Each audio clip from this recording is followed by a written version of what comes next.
A little over 2 weeks ago, right at the end of the Indiana primary, we got the word that Ted Cruz was suspending his campaign, and the next day, John Kasich. And so we had a presumptive nominee. And Reince Priebus tweeted out it was time for us to unite.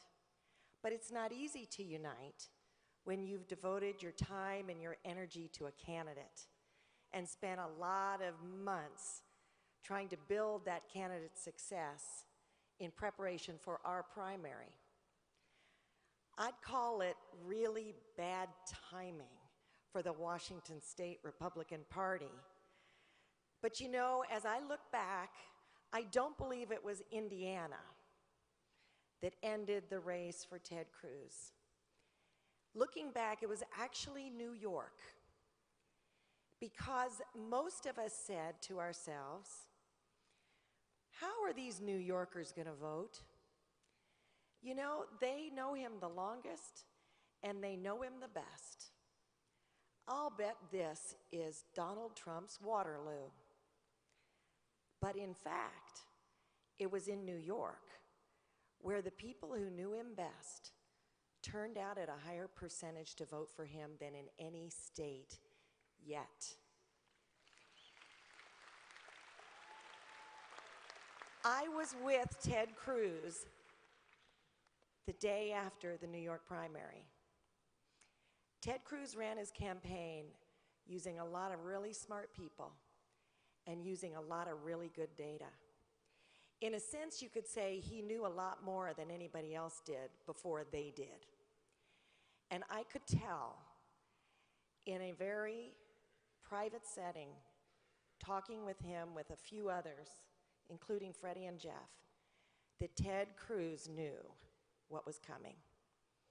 And in fact, the Acela states, that's the name of the fast train that goes up and down the New England states, the Northeast, they followed suit with huge margins for Donald Trump.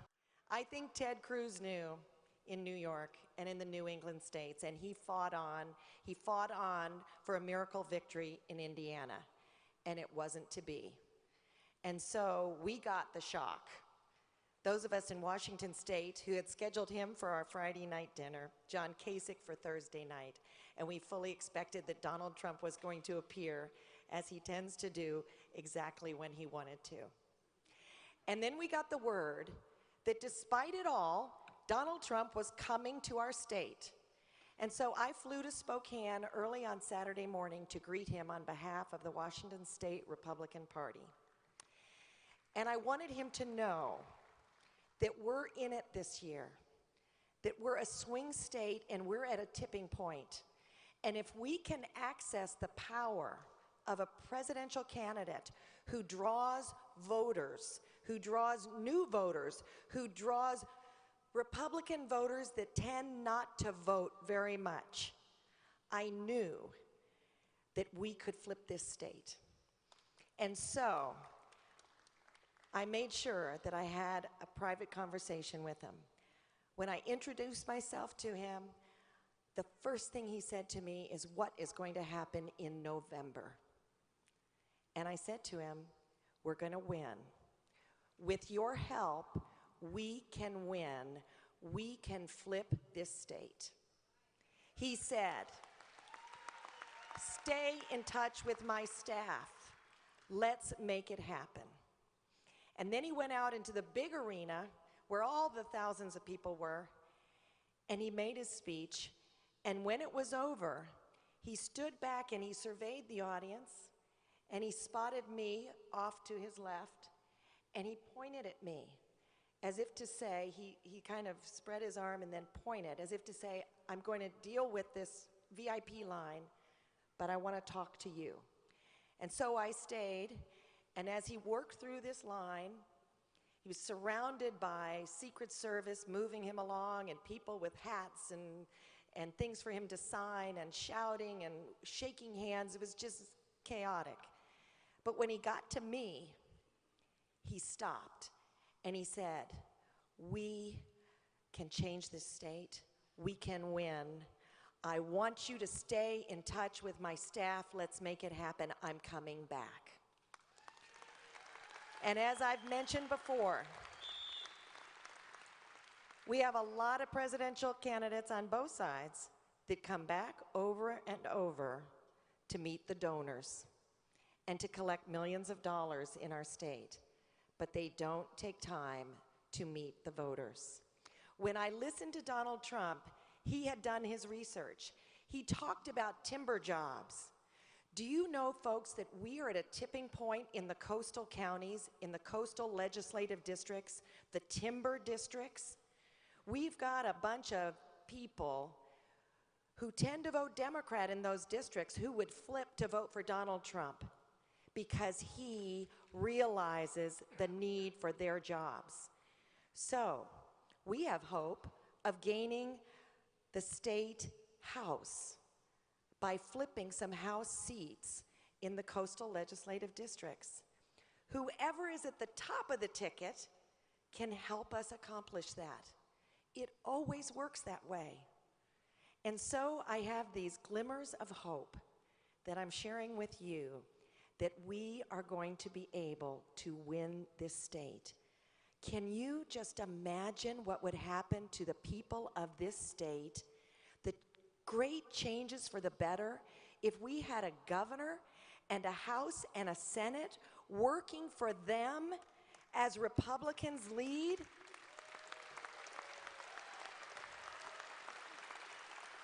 Last night, you got to hear Bill Bryant give an outstanding speech sharing his vision for our state.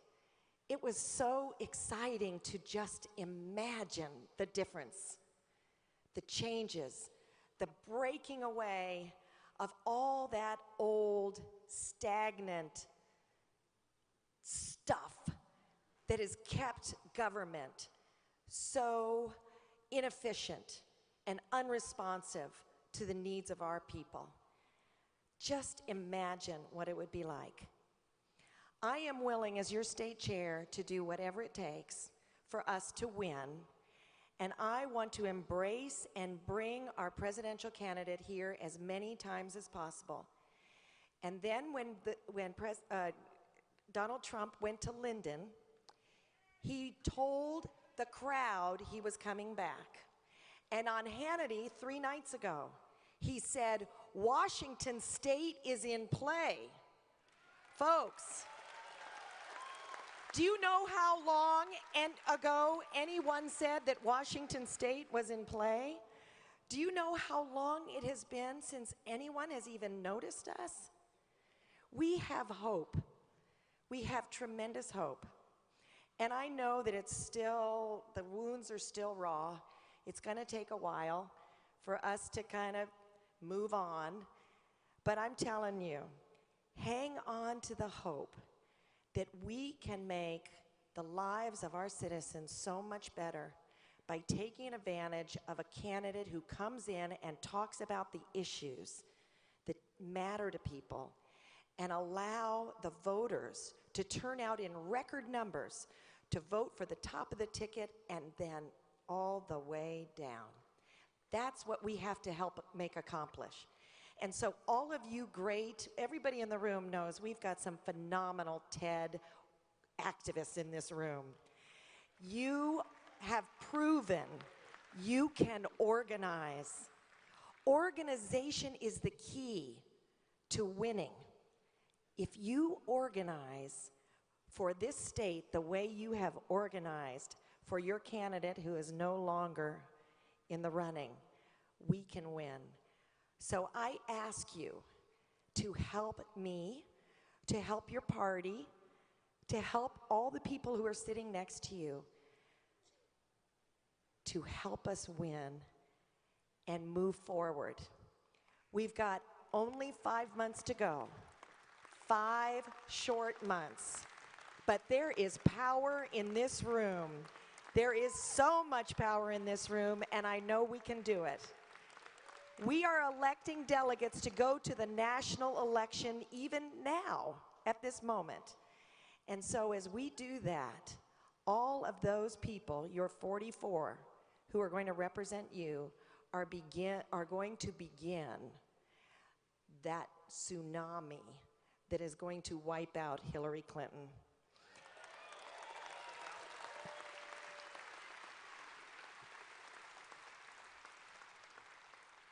So, we will unite.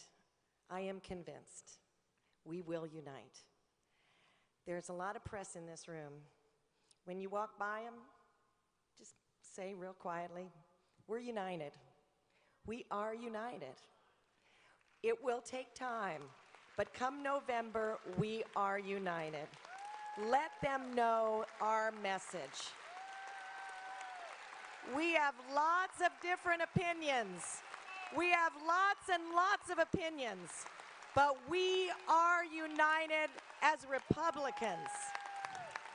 Thank you. Thank you.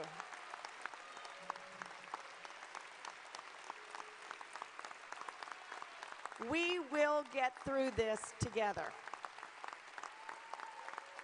And we will be stronger than we've ever been before. Thank you.